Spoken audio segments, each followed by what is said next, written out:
5. It's not a national health service, it's a national COVID service, and we don't have a health minister, we have a COVID minister. 4. If we convince ourselves that we can rely on the magic money tree, then lockdown may never end, or it may certainly be much longer than it needs to be. 3. I had a man in his 30s sobbing because he'd lost his job, he can't pay his rent, he can't pay his bills, and I thought, here's a suicide waiting to happen. 2. Now, I'm going to say a sentence now, Liam, that we don't often say on Planet Normal, so let's have a bit of a pause. All credit to the government. Make a 2 on your trumpet. Dun, dun, dun. 1. We have liftoff. Welcome again to Planet Normal, the Telegraph podcast with Alison Pearson. Hello. And me, Liam Halligan.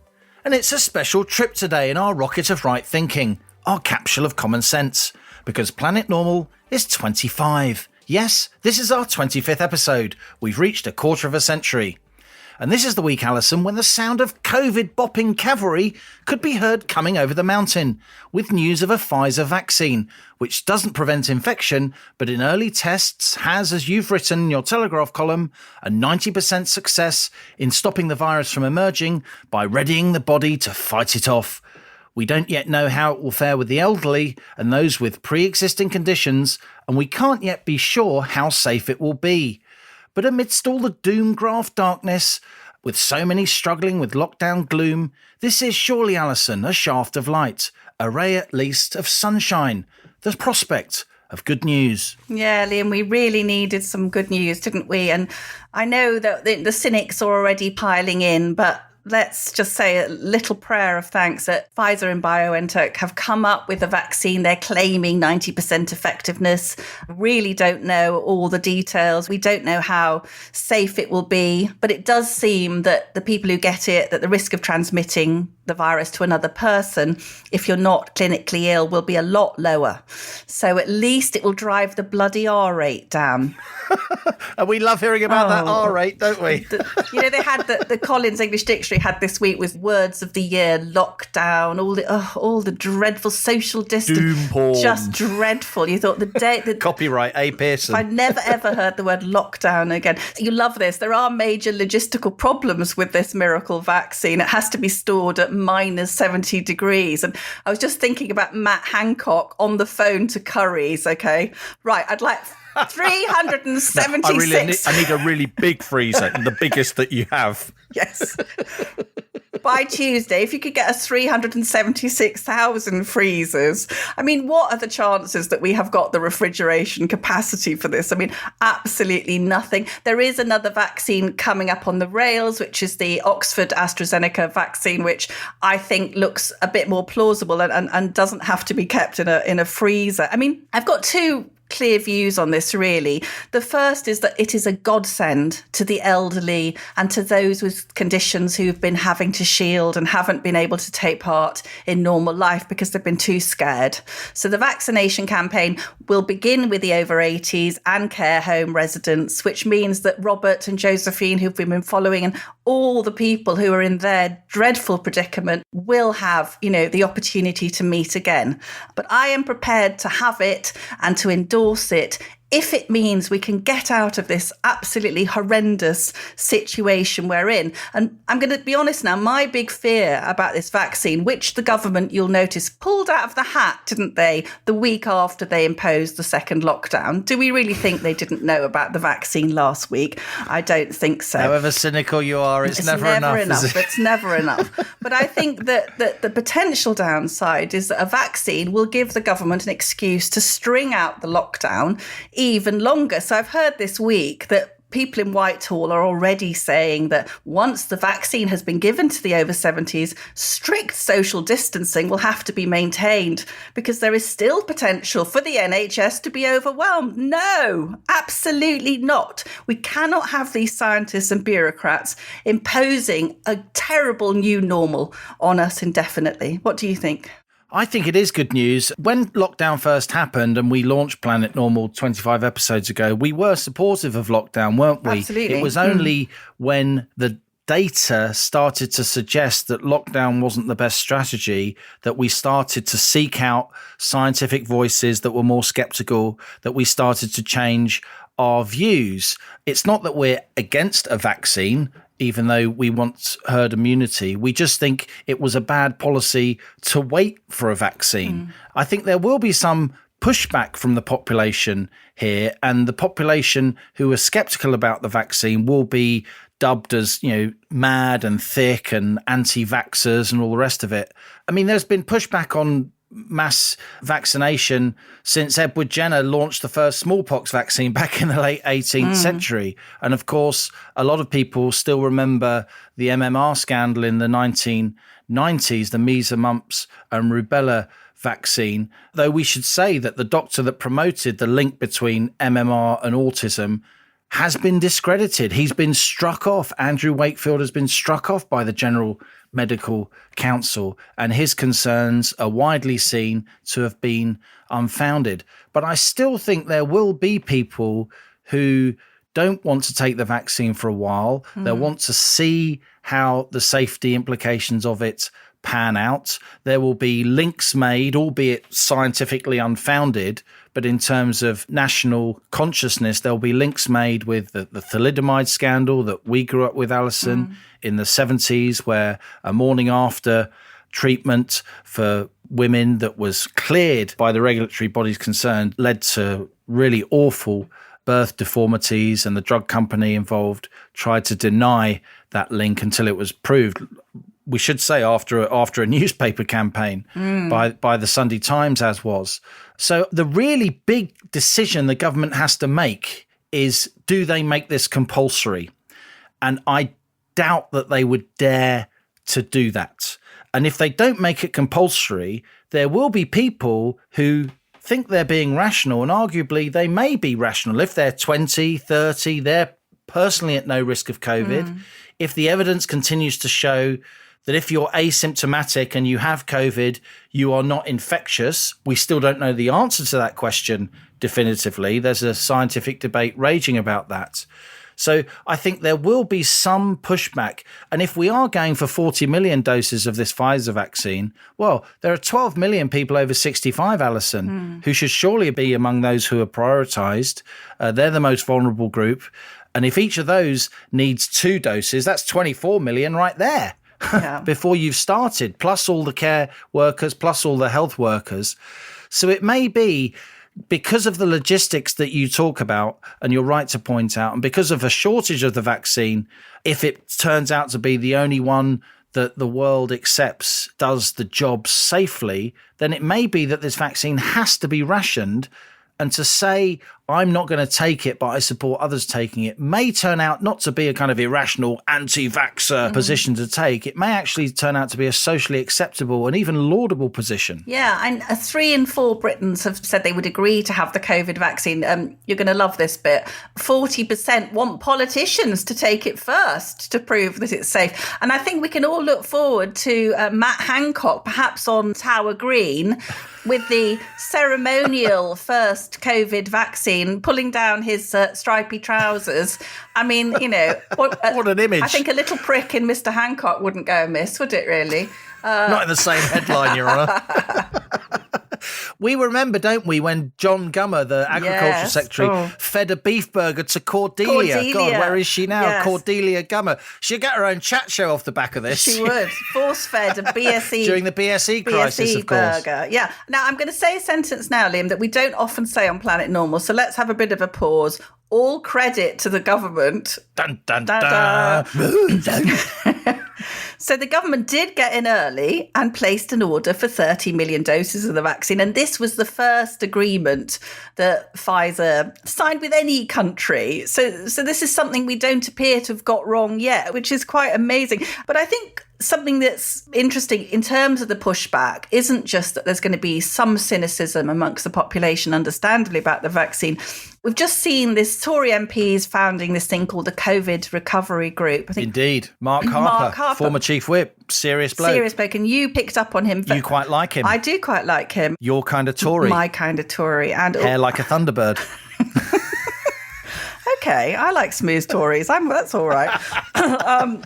So I think this is a clear response, really, to Nigel Farage's Reform Party. Yep. We all know Tory backbenchers are being bombarded with furious emails from their constituents, because I've been sending some of those myself. So constituents in the south are pointing out that their county is basically COVID-free and that they're in the middle of this pointless and destructive lockdown. So I think it was quite interesting that Mark Harper, writing in the Telegraph, said, the country is badly in need of a different strategy for living with the virus that doesn't require us to keep living under a series of damaging lockdowns and arbitrary restrictions. So very much the planet normal point of view. And the CRG is calling for something you've called for, Liam, which is basically a cost-benefit analysis every time they're about to put an area under new restrictions. What is it going to cost in terms of children's health, all the other diseases we know about, and unemployment, which is starting to really take off now? As you said, Alison, rightly, I think, and our colleague Phil Johnson has said the same thing in the Telegraph, another of our distinguished columnists, this vaccine may actually politically trap the Prime Minister and make the debate as we approach early December, when this current lockdown is meant to be lifted, even more fraught. And yes, this lockdown was approved by Parliament last week. There was only that parliamentary vote because the Tory backbenchers kicked up last time. During that parliamentary vote, there are 30-odd Tory rebels, including Sir Graham Brady, who runs the 1922 committee, including Sir Charles Walker, his deputy. But I think what's really interesting, you also had a lot of very, very heavyweight Tory backbench MPs, including Theresa May, by the way, who gave an astonishing speech as we bigged her up in the Planet Normal column on Monday, and Steve Baker, who can never be underestimated, who's good at marshalling those backbench troops. How will those figures, will they convert from abstentions into straight no's if there is another parliamentary vote, if the government seeks to extend the lockdown from early December off the back of the idea that there is a vaccine, and wouldn't it be a tragedy to lift the lockdown now when the vaccine is just around the corner? But if you think about it, Alison, I do think the government is going to lift the lockdown. If not, why is it that since we've had news of this Pfizer vaccine, or news announced of this Pfizer vaccine, the government has since then wheeled out all these frankly ridiculous sounding arrangements for students being transported from university back home? If the lockdown isn't going to be lifted by early December, then you couldn't have those students making those moves and those arrangements being in place. So the government seems to have upped the ante in backing its original statement that the lockdown will be lifted in early December, even though this vaccine has now been announced. And if it isn't lifted in early December, there is going to be a serious row in Parliament, and we could see, at the very least, the government having to rely on Labour votes to get this through the House, which is never a good place to be. Yes, I think that last graph, the Arthur Daly graph, oh, lovely. Got a lot of predicted deaths here. How many do you want? That was good accent. That was literally. And I think that the growing absurdity. So I think my favourite story of the week was one of these dreadful sage scientists, looking like some hobgoblin out of Tolkien, crawled out of his burrow. And he said, the British people would be allowed to have Christmas, but not until next summer. And, I think they're I put next summer in my spreadsheet, so it's real. Literally, the algorithm says you can have Christmas on June the 19th. Yeah. And everyone is literally now thinking, bog off. Even the most devout lockdown believers are, I think, starting to think some of this data is well dodgy. And what I want to say, Liam, to you is we've heard a lot about long COVID, haven't we? This is the terrible after effects of COVID in a small number of people. But what about long lockdown? Okay, this is the new condition now. This is the amazingly horrendous after effects that are going to come from lockdown. And a statistic that jumped out at me this week was from Professor Philip Thomas of Bristol University, who said that lockdown will end up costing the equivalent of 560,000 lives because of the health impact of the deep and prolonged recession which is about to hit us. And Professor Thomas even said that the toll will exceed that of the UK's military and civilian losses in the Second World War. So I say to you, if lockdown was once a necessary evil, it is no longer necessary, just evil. And you, Liam, wrote a fantastic barnstorming Halligan piece on Sunday, didn't you? Can you just say that again? Yeah. Got to be nice occasionally, you know. But anyway, it's terrific. No one else is. Terrific piece, really pointing out as only you can about the teetering financial devastation. I mean, it is autumn in the magic money forest, isn't it? And all the pounds are fluttering down from the trees. Tell listeners what you were talking about. I mean, my concern is that much of the Western world, including the economies that are meant to be really well run, particularly the UK, the establishment seems to have convinced itself that it's different this time and we can just print money and the Bank of England can buy bonds off the Treasury and then they directly finance government spending and they finance the furlough scheme and that money then ends up in the bank accounts of ordinary people via their businesses due to furlough, and that will end up being very inflationary. Our national debt is now above 2 trillion. It's now gone above 100% of our national income, of GDP, for the first time in our peacetime history.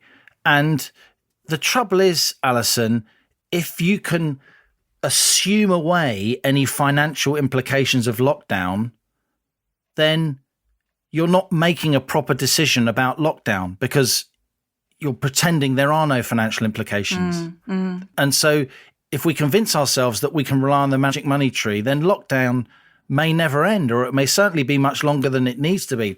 The point of a financial constraint is to focus the mind and make a proper decision. And that's not to put lives on one side and livelihoods on the other. Because as we've been saying on Planet Normal for ages, do you remember that moment when we were talking to Mervyn King? Lockdowns cost lives. Economic nosedives cost lives. And of course they do. And I thought that Theresa May speech last week really was something, because there you had a middle-of-the-road Conservative who, yes, she's got personal issues with Boris. Of course she has. She wouldn't be human if she didn't have. But I thought she really took flight during that speech, and it's well worth watching because she summarised very, very effectively the costs of lockdown in terms of depression, in terms of suicides, in terms of lost businesses, in terms of the finance, in terms of future debts that we're going to have to pay, in terms of kids, students, the losses of their precious young years and experiences. And I thought that was very, very powerful. But the big, big economic picture here is that our leaders, even arch conservatives in many cases, have convinced themselves that when it comes to paying for lockdown, national debt, national accounts, it's just too hard to worry about now, and we can just buy bonds off ourselves.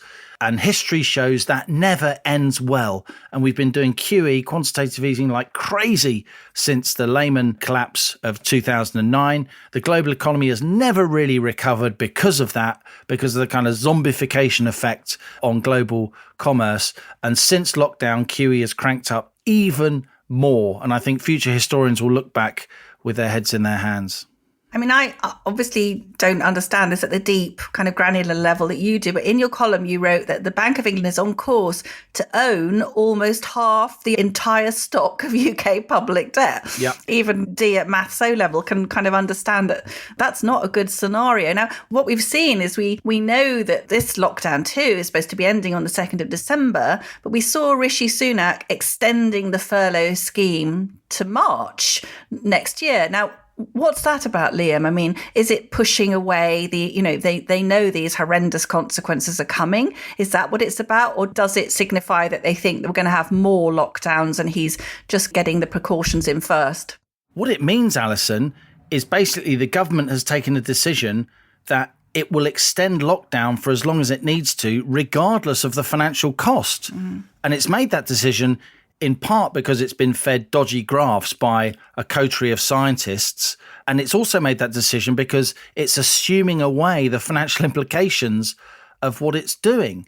I'm actually quite shocked that the media still hasn't really cottoned on to the fact that these headline unemployment numbers are much lower than actual unemployment. That's something that we've been talking about for a long time. We're looking at 4.5% to 5% unemployment with the headline numbers at the moment. But actual unemployment, if you look at the PAYE numbers, if you look at the claimant counts, people claiming unemployment benefit and related benefits, they're up near 7, 8, 9%. And that's still with millions of people on furlough. So I think Rishi Sunak has taken the decision he's taken. It's very difficult to be criticised for handing out money, so he's still getting a fabulous press. But he's a very financially sophisticated guy, and I'm just reading Michael Ashcroft's new biography of him, and he knows the financial implications of what he's doing. And my fear is that this reliance on printed money, this determination by our political class to ignore the financial realities of what they're doing, could eventually come crashing down. Well, remember, it was Rishi Sunak, wasn't it, who went against the sort of Boris tide and stood up and said, we will have to learn to live without fear. Before we move on to our interview, Liam, I thought we'd just have our Velma moment. You're after another Scooby snack, aren't you? There's huge demand for you making a fool of yourself, believe it or not. So I was complaining last week, but I really got to say that when you said to me, Alison, you can become our HBO correspondent, what I had in mind was a fashionable American network, not hospital bed occupancy, which... what did you say to me instead of premieres? It was not glamorous frocks. It's kind of dodgy, ill-fitting smocks, isn't it? Yes, with your bare bottom up the back of the ill-fitting smock. But anyway, stop. Velma has got a very able informer, George, who we got stuff from last week. And George is updating Planet Normal. An NHS insider, right? NHS insider. So George said that this week, total beds occupied with COVID, 11,800. And that's a mere 8% of all hospital beds in England. When they're saying these wards are full, what they're not telling you is that they've just sectioned off a bit for COVID, all right? And in the past 24 hours, 300 new admissions with COVID. There were 1,170 new COVID diagnoses. But Liam, that probably means people are being infected in hospital. In fact, we know they're being infected in hospital. But weighed up against the 300 new admissions with COVID, 800 discharges of COVID patients. Yeah. So as we keep saying, people are getting better. A lot of people are getting better. And COVID is no longer a death sentence. So just to be clear, these aren't statistics you're going to find on any government websites available to the public, but these are statistics from Public Health England that you have had access to because you have a source within Public Health England who will remain anonymous for journalistic purposes, correct? That's correct. They are available, I think, on the NHS England dashboard, although I think they don't make it easy to get to them. But we're very grateful to George for providing us with weekly updates, which give a really clear picture of the state we're in, and also said this week that there are not a single one of London's boroughs are in England's top 10 COVID hotspots. So the entire capital, Liam, all those restaurants and cafes and theatres and hotels are in lockdown, and London is becoming clear of the coronavirus.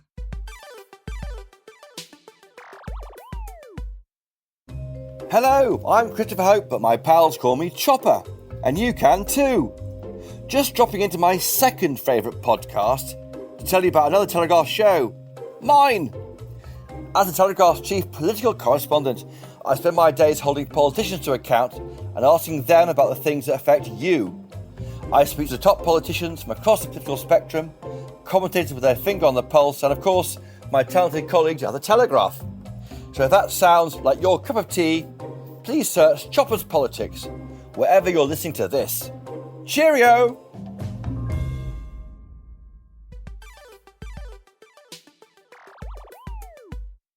Often on Planet Normal, we invite big names to join us, don't we? Writers, celebrated scientists, policymakers, national newspaper editors.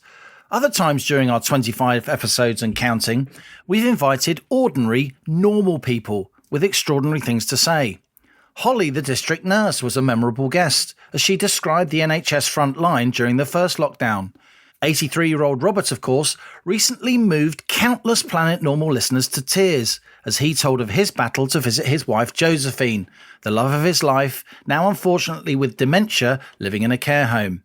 And Alison, you've invited another extraordinary ordinary, if you like, to stow away in the Planet Normal guest pod this week. Yeah, we had an extraordinary email from a busy GP in London who we've decided to call Clare and alter her voice. Clare wrote this very moving email to us, Liam, in which she said that she ended most days crying because she could no longer provide her patients with the standard of care that they deserved. And her examples were absolutely extraordinary. So I thought Planet Normal listeners would like to hear from Clare, and I asked her, what has it been like being a GP during lockdown? I suppose it's just seeing the vast numbers of patients who are just so distressed and frustrated because it's so difficult at the moment to get treatment for anything other than COVID. So maybe if I tell you a little bit about what life is like in the GP surgery, Please. Because I think for many people, they've got the impression that GP surgeries are now shut or the NHS is shut. So we've had these conflicting messages, save the NHS, and people interpret that to mean try and stay away. But then the government say, but the NHS is open. And actually, neither really is true.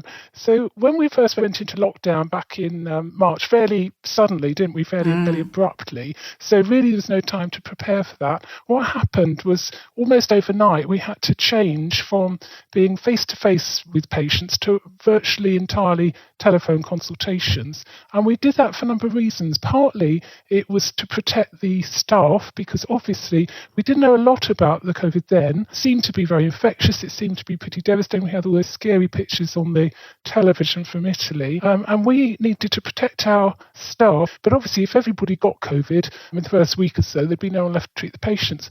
But also because a lot of our patients are vulnerable. People who are coming to the surgery are elderly or pregnant or have got other underlying health conditions. So we don't want to put them all in the waiting room together and risk their health. So there was some sense in doing that. If we wanted to see a patient face-to-face or they needed to be seen, we did see them. But again, you have to remember at the beginning, a lot of practices didn't have enough PPE to do that safely. We didn't have screens in place and such like. So it took a little while to get that up and running. But right from the beginning, we were offering as many phone consultations a day as we would appointments. The problem came with referring people then to secondary care, because that's where it's been really difficult, because secondary care pretty much shut down apart from COVID. Appointments they already had for follow-up were cancelled or converted to phone appointments. And then the consultant would send them back to us for all the tests that would normally be done in hospital, scans and blood tests and so on, which take twice as long to get done because they're only seeing half the number of patients because of all this deep cleaning between each patient. So everything's taking a lot longer. Obviously, routine surgeries and things don't go ahead, so hip replacements and hernias and cataracts and that sort of thing. And I've had patients come to me in tears saying, when am I ever going to get this operation done? You know, I'm in pain. Sometimes we refer them 3 or 4 times to different hospitals trying to get them, or they'll be on the waiting list for 3 or 4 months and they haven't even got an appointment. And then the hospital says, now go back to your GP and get another referral because, you know, your referral's sort of time expired. Oh, goodness. But obviously that's been a huge amount of work. Well, we've heard previously on Planet Normal, I don't know if you heard it, Claire, was a district nurse called Holly who spoke very movingly about even calling up GPs and saying, please come and help. This patient is seriously ill. And people absolutely refusing to come out and being unable to get very ill patients into hospitals. Is that part of your experience? I suppose it's difficult for me to speak for GP practices everywhere. We have tried very hard to deliver the same sort of level of service, to be available to patients, and they can usually get an appointment same day. If it's urgent, they always get an appointment same day. If it isn't, then they sometimes have to wait a day or two now. Interestingly, before they probably had to wait a week or two, but now suddenly because we're phone consultation, the perception is, well, of course you can talk to me on the phone anytime. You're just sitting there twiddling your thumbs. But actually phone consultations take longer. We're aided by video conferencing and being able to get patients to send us photos, but it's much more intense because you miss the visual clues. You know, as the patient walks into the room, do they look pale? Have they lost weight? I remember a few years ago, I was taking someone's blood pressure and I said, "Oh, you've got a mole there on your arm. How long have you had that?" It was towards the back of her arm. She said, "Oh, I've never noticed that before." Well, it turned out to be a melanoma. Oh, now, that would not have been picked up over the phone, you see. So it's these sort of things. The other thing, of course, is that many patients don't want to come. That's the big factor. So you say to them, "I think I really need to see you. Can you come down to surgery?" And they say, "I'm not coming there. I might pick something up." And the same with home visits. People don't really want you coming in from the surgery where you might be bringing infection with you. Do you feel, obviously, very much the theme of the campaign coming from the government was this stay at home, support the NHS, save lives. Do you think that that was overstated? And do you think that there have been really terrible knock-on consequences from that? Yes, I think it was. But I think the problem was that at the beginning, nobody really knew. And we were scandalously underprepared for this because Public Health England really were not ready for this, even though, as far as I understand it, one of their main roles was to prepare for a pandemic. One of the problems is that the NHS always runs fairly close to capacity, and that's especially true in winter. So it's not uncommon for beds to be sort of 85 to 90% occupied through the winter. And we quite frequently have red alerts, which means we're told not to send patients to our local hospital because they're already full. So that's pretty regular. And actually, it's interesting that we haven't had one of those yet this year. I was talking to a respiratory consultant from one of our local hospitals recently, and he said it's quite different from the spring. He said that was pretty horrendous. But he said now the numbers are much fewer. We hardly ever have to ventilate. We use oxygen in other forms. We know how to treat this with dexamethasone, anticoagulants and so on. People get better and go home. And he said, my feeling is it is a milder disease. You, in your email, you spoke very movingly about all these different knock-on effects of lockdown. You said young mums struggling without parents, elderly people isolated and lonely. Can you give us some examples of that kind of thing? Mums with new babies. Now, that's quite an overwhelming thing if you're a first-time mum. I remember very well. If you add to that, there are no baby clinics or health visitors available, no mother and baby clubs. You can't have your parents to help unless you're a single mum. And, of course, some of those parents will be vulnerable, so they don't feel happy to come. Friends aren't allowed to help. I'm talking, of course, there was a little easing over the summer, wasn't there? But during lockdown, this was true. And then we get rule of 6 and becomes very difficult. It's overwhelming. It's isolating for people wanting fertility treatment. I saw a young woman in the early 30s. It took 4 months for her to get her first appointment by phone. Then she was told that she might get IVF, maybe next summer. She said to me, time isn't on my side. And of course, she's right. And that's only a maybe next summer. Another group I saw was so distressing. Little toddlers, 2-3-year-olds starting nursery. Now, normally, of course, mum would go in, settle them in and so on. Have to dump them at the door. So you've got all these little toddlers dumped at the door, banded by the mothers, toddlers crying at the door, the mothers crying in the playground. You know, they couldn't go in with them. One little girl, she was wetting herself, and the nursery said, she must have a urinary tract infection. And I said to the mum, is she all right at home? She said, she's fine. It's just nursery. She's scared to go to the toilet there. So I said, well, why don't you take her? And she said, not allowed to go in the building. You know, it's so distressing. You know, we could go on and on. Young single adults, I mean, it's desperate for them. Their social life is being completely destroyed. No wonder they're depressed, they're despairing. You know, some of them are committing suicide. I had a man in his 30s sobbing because he'd lost his job. He can't pay his rent. He can't pay his bills. He's got huge credit card debts. And I thought, you know, he is a suicide waiting to happen. And what can I say to him? You know, I pointed him towards counselling and so on. But, you know, I can't really do anything to help him. It sounds like you and your surgery have been doing an excellent job, but referrals from GPs are way down. I mean, like frighteningly down for cancers and for heart disease. And I don't know if you saw it, but Macmillan Cancer Support last week said that there were 50,000 people walking around who don't know that they've got cancer. So last week, a GP said absolutely shockingly that his practice had got instructions saying basically if these people are over 70, don't send them into the hospital. Did you get anything like that? Did you have any guidance? I don't recall seeing any guidance at all, but I think certainly the impression I had was, and if I've raised this, keep referring as normal. And that's what I've done, because my feeling is it ought to be the hospital's decision not to see, rather than mine not to refer. I'm going to do my job. For instance, I actually phoned, there was a patient I was quite concerned about. I thought he had a skin cancer. So I phoned him a week or so after I'd done the referral and said, have you got your appointment? He said no. So I phoned the administrator of the system, and she said, we are snowed under. She said, we've got such a backlog. I've got 150 people who need an urgent appointment and no appointment to give them. So, this is the problem. We may refer, but we're having to follow up every single referral that we make to make sure people are getting appointments. They're often not. Another elderly lady, 70-year-old, good fit lady, I thought she may have bowel cancer, did the preliminary tests which were concerning, so I referred her on the 2-week wait. She was seen after about 4 weeks and told she needed a colonoscopy, but it would be another 6 weeks. And when she said, isn't that a long time to wait?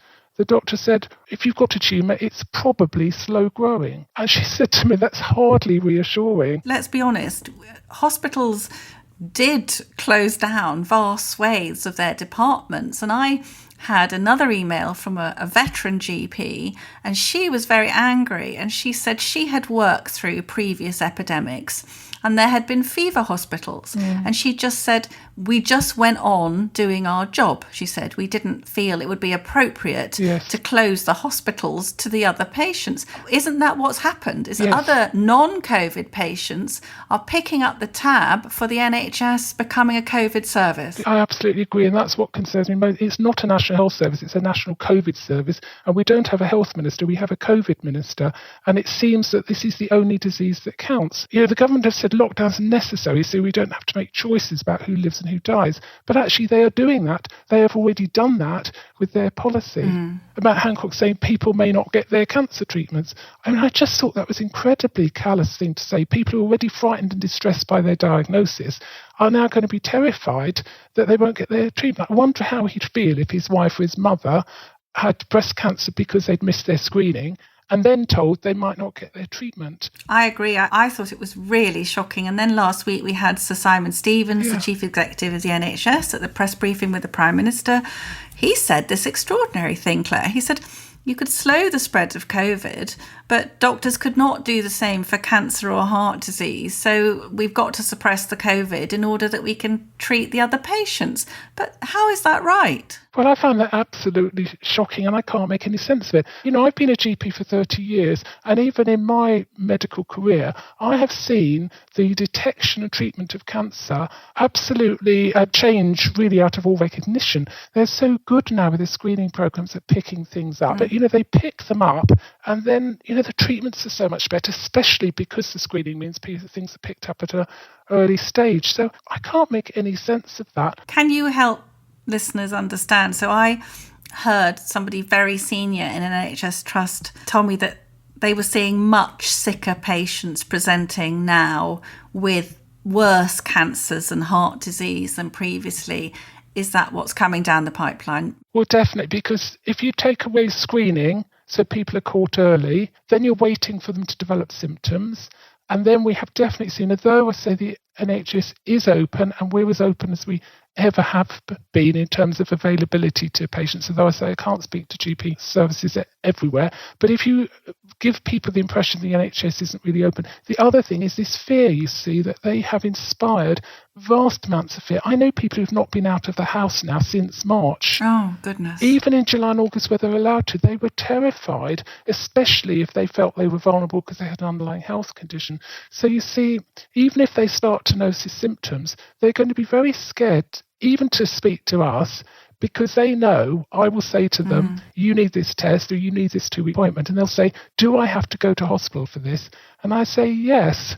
But of course, they get this impression from these crazy graphs that every other person's got COVID or will have it, and the hospitals are full of it, and the hospitals are overflowing with it, and they are terrified about having tests done. So, Claire, we just heard this exciting news that we might have a vaccine. Have you been told about that? No, nothing official. In fact, we often get the news more from the newspapers than any direct communications, but the rumours are that there might be a vaccine available from the beginning of December, and as GPs we've got to be ready to give it. I'm not quite sure how we're meant to be vaccinating thousands of our patients plus doing our GP work at the same time, but that apparently is what we'll be doing. We'll be giving vaccine from 8 a.m. to 8 p.m. every day of the week, including Saturdays and Sundays, and some people have suggested including Christmas Day and Boxing Day as well, so that's something to look forward to. In London, where you work, COVID cases are decreasing and hospitalisations and deaths are down.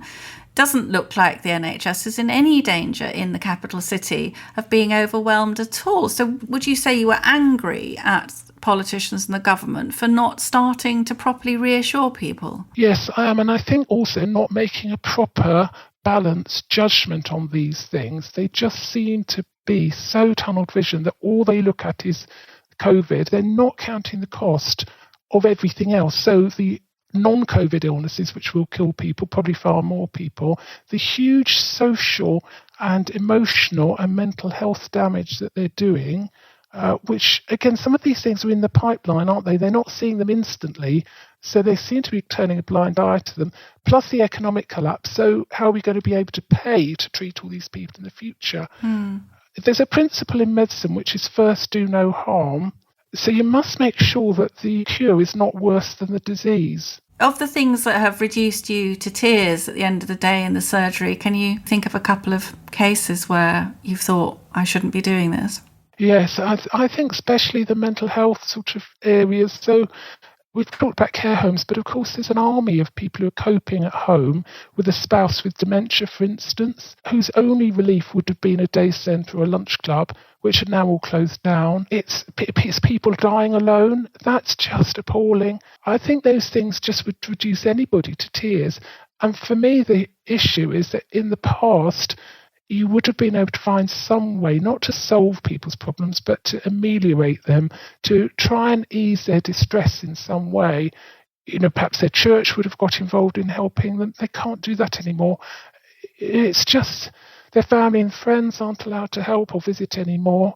It's just seeing this distress and not being able to help people. We keep saying on Planet Normal that it's not a death sentence anymore, really. It can be very bad, but for the elderly who are within the age bracket where they may well have died around now anyway, something that really intrigues me, because we were reading out a letter last week from somebody in the NHS who was saying that all these people in the NHS, the staff, are shielding and obviously being paid their salaries. But Sir Simon Stevens said recently that to shield the elderly would be a form of apartheid. So how is he justifying shielding NHS staff but not shielding members of the public? That's interesting, isn't it? Basically, he's saying it would be wrong to shield just the elderly. So instead, we're pretty much locking down everybody.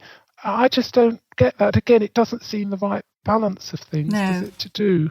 There seems a great lack of balance in all of this. I don't want to in any way say older people don't matter, so if a few of them die, it doesn't matter. It's not that at all. But on the other hand, we don't want to see vast numbers of much younger people dying of cancer, who could have been treated. So the thing is, in the National Health Service, there's always some degree of balancing and rationing, because it's not a bottomless pit. And in a sense, the government are choosing who lives and who dies at the moment. They're just doing it in a different way, aren't they? Do you feel that a kind of growing anger? We saw celebration of the NHS, didn't we, in the clap for carers back in the spring, but do you think that there will be a growing disillusion and anger as patients realise that they've been betrayed?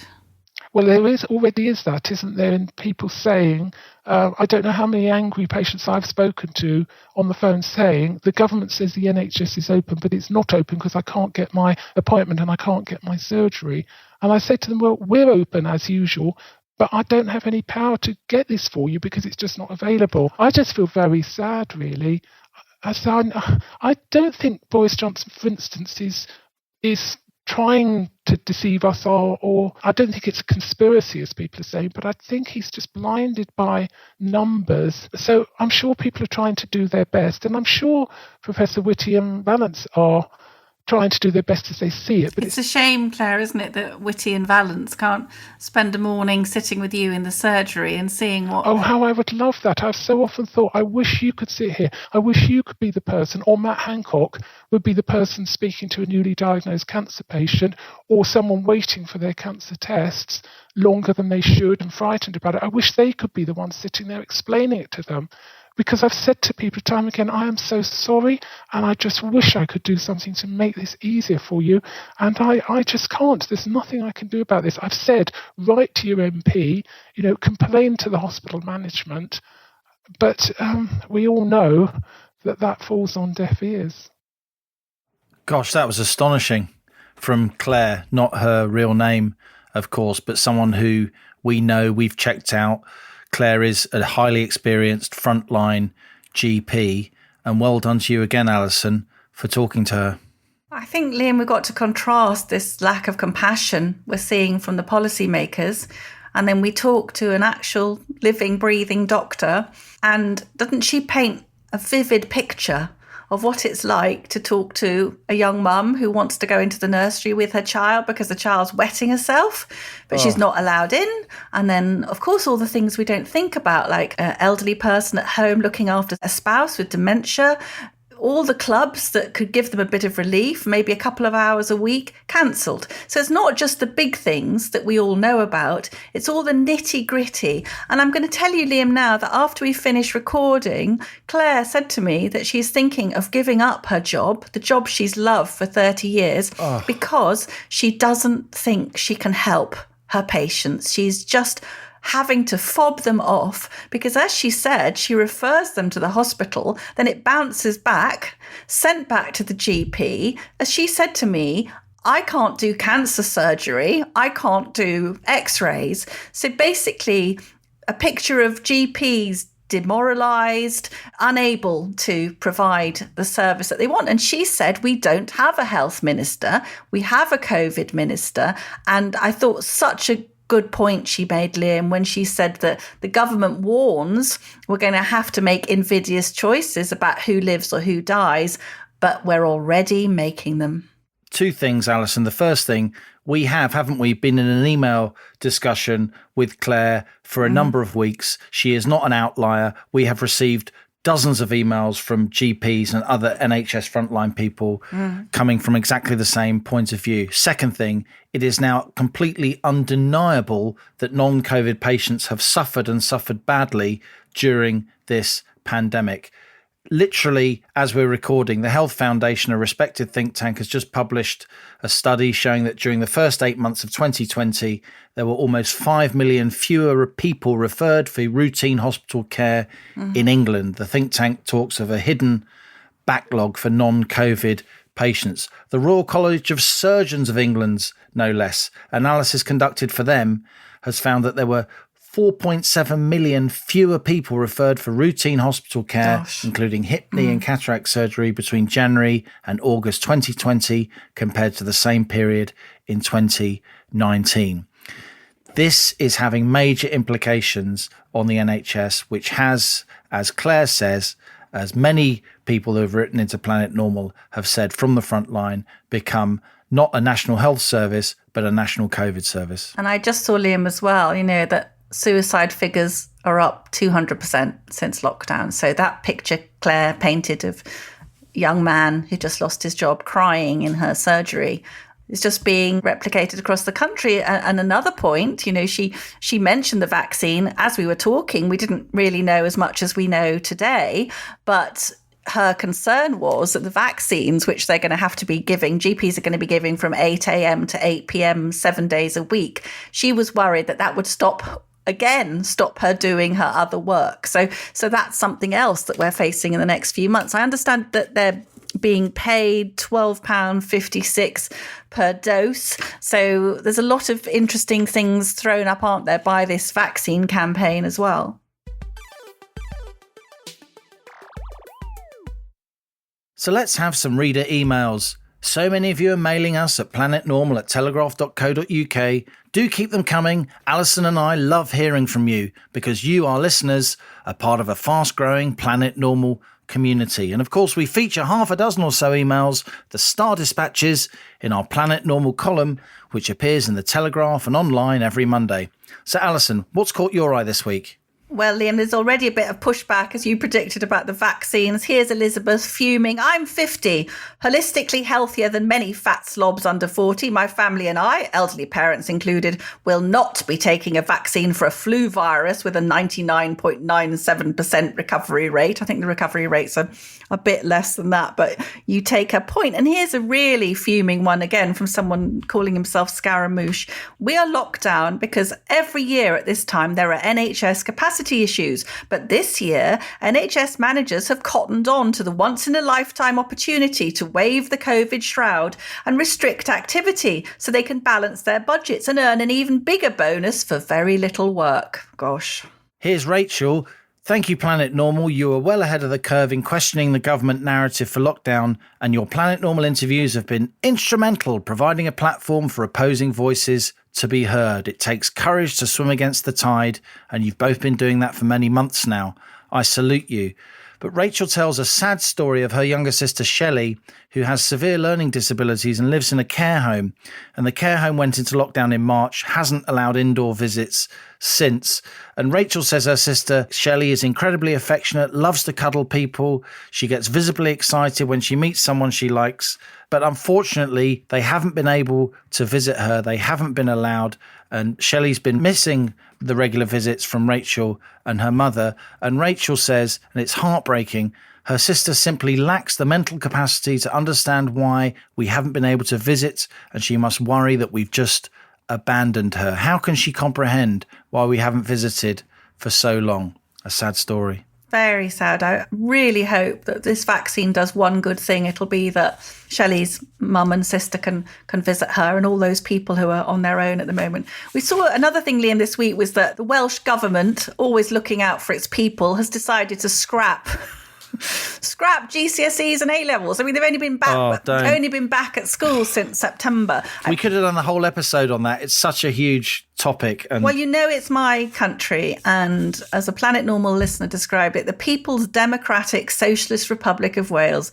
The loony left is alive and well in Wales, and Sian says, it's a bizarre mess here. My kids were blighted this summer in Wales, and I agree that it makes it an uneven playing field.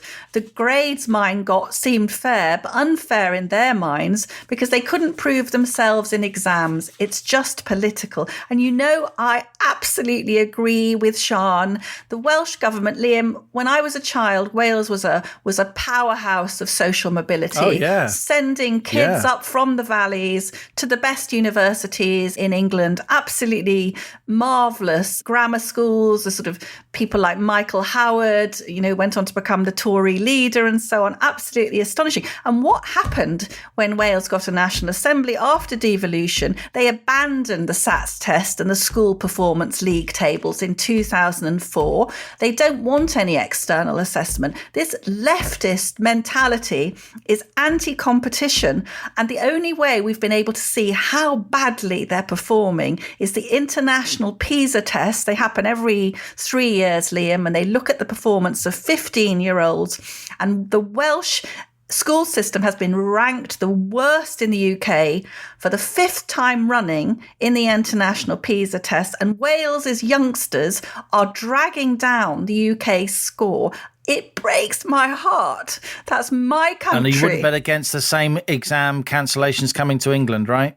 You wouldn't bet against it. I wouldn't bet against it. And think of the uncertainty for the kids. Are they going to take their mocks before Christmas? Are they going to take exams this year? I mean, absolutely terrible for the children involved. And remind ourselves that Germany, in the middle of the pandemic this year, managed to hold its exams. So I think it's absolutely pathetic on behalf of the Welsh educational establishment.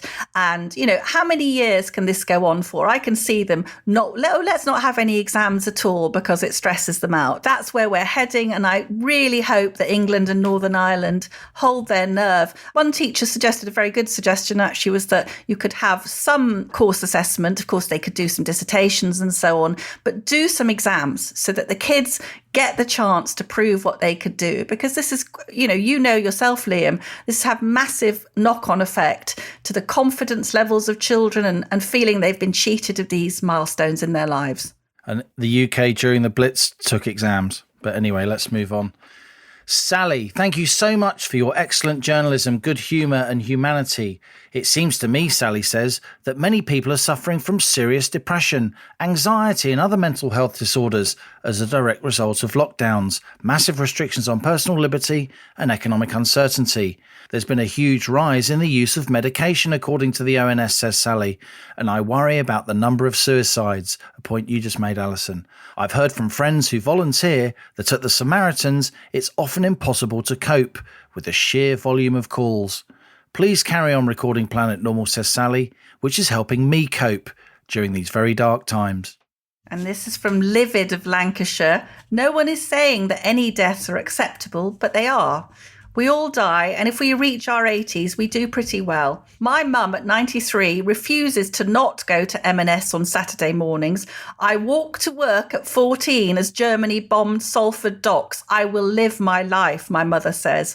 As a district nurse for 20 years, she tells me we should be advocating COVID parties for the young.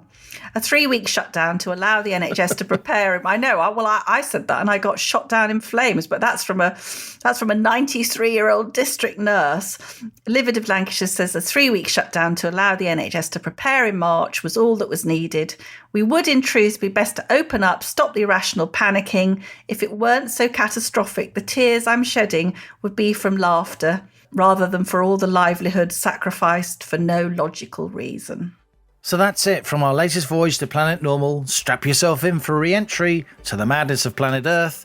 Keep the faith until next Thursday, when we're back for another blast-off in our rocket of right thinking, our capsule of common sense. Remember that every Thursday at 11 a.m, co-pilot Halligan and I chat to fellow Planet Normal citizens via the Telegraph website. Just go to telegraph.co.uk/community, click on the article at the top of the page and leave a comment in the comments section. Between 11 a.m. and 12 noon, we'll reply to them, so please come and join us. So that's 25 trips on the captain's log of our Planet Normal spaceship. And as we push on now to our half-century and beyond, help us to build this wonderful community by telling your friends to join us or leaving a rating and review on iTunes or elsewhere.